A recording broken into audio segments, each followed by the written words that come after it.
નમસ્કાર દર્શક મિત્રો, હું છું ભાસ્કર અક્ષિતા. તમે જોઈ રહ્યા છો લોકસામના ન્યૂઝ. તો જોઈએ આજના સમાચાર. રાજકોટથી અમારા રિપોર્ટર સોનલ વાળા સાથે. આજરોજ રાજકોટના રાષ્ટ્રીય શાળા પાસે આવેલ લોહાર બોર્ડિંગમાં કીટ વિતરણ કરવામાં આવ્યું.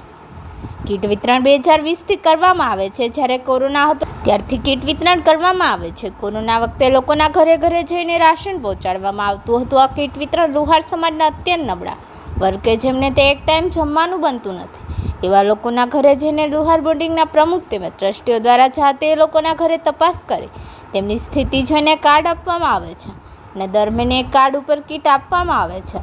આજરોજ કીટ વિતરણને પૂરા 5 વર્ષ થયા હોવાથી સમાજના અગ્રણીઓ લુહાર બોર્ડિંગના પ્રમુખ કમલેશભાઈ સિદ્ધપુરા, વડીલ શ્રી જયંતિભાઈ પરમાર, ડેપ્યુટી મેયર કંચનબેન સિદ્ધપુરા, વિશ્વકર્મા લુહાર ફાઉન્ડેશનના પ્રમુખ રવિભાઈ પરમાર, તિરુપતિ રાઠોડ મશીન ટૂલ્સવાળા, પિનાકીનભાઈ રાઠોડ, સુરેશભાઈ પરમાર, ભરતભાઈ બિત્રોડા, વિનોદભાઈ દાવડા, દિનેશભાઈ વાઘેલા, અજયભાઈ સિદ્ધપુરા, પ્રકાશભાઈ રાઠોડ વગેરે ઉપસ્થિત રહ્યા હતા.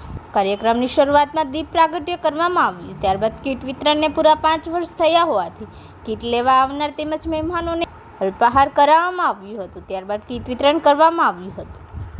અતિ મધ્યમ વર્ગને દર મહિને રાશન મળે માટે દર મહિને 50,000 થી 60,000નો ખર્ચ કરવામાં આવે છે. રાજકોટના લુહાર સમાજના અગ્રણીઓ તેમજ બહાર ગામથી લોકો દ્વારા ઉદાર હાથે ફાળો આપવામાં આવે છે, જેથી સમાજના નબળા વર્ગને મદદ મળે. તો આવા ભગીરથ કાર્યમાં સૌએ જોડાઈને તમે પણ મદદરૂપ બનો, જેથી લોકોના ઘરમાં 3 ટાઈમ જમવાનું મળે, તેમના બાળકો ભૂખ્યા ના સૂવે. તો આવા ભગીરથ કાર્યમાં સમાજના પ્રમુખ શ્રી કમલેશભાઈ સિદ્ધપુરા તેમજ ટ્રસ્ટીઓ દ્વારા દર મહિને રાશન લાવીને જાતે પેકિંગ કરીને આ લોકોને દર મહિને કીટ વિતરણ કરવામાં આવે છે. આ લોકોને ફાળા માટે ક્યાંય જવું પડતું નથી અને ઠાકોરજીની કૃપાથી સામેથી ફાળો મળી જાય છે. તો આ કાર્ય માટે લુહાર બોર્ડિંગના તમામ ટ્રસ્ટીઓ તેમજ પ્રમુખને ખૂબ ખૂબ ધન્યવાદ. તેમજ સમાજના સારા સારા કામ કરતા રહો અને સમાજ માટે ઉપયોગી બનતા રહો. તો ફરી મળીશું એક નવા સમાચાર સાથે. ત્યાં સુધી જોતા રહો લોકસામના ન્યૂઝ.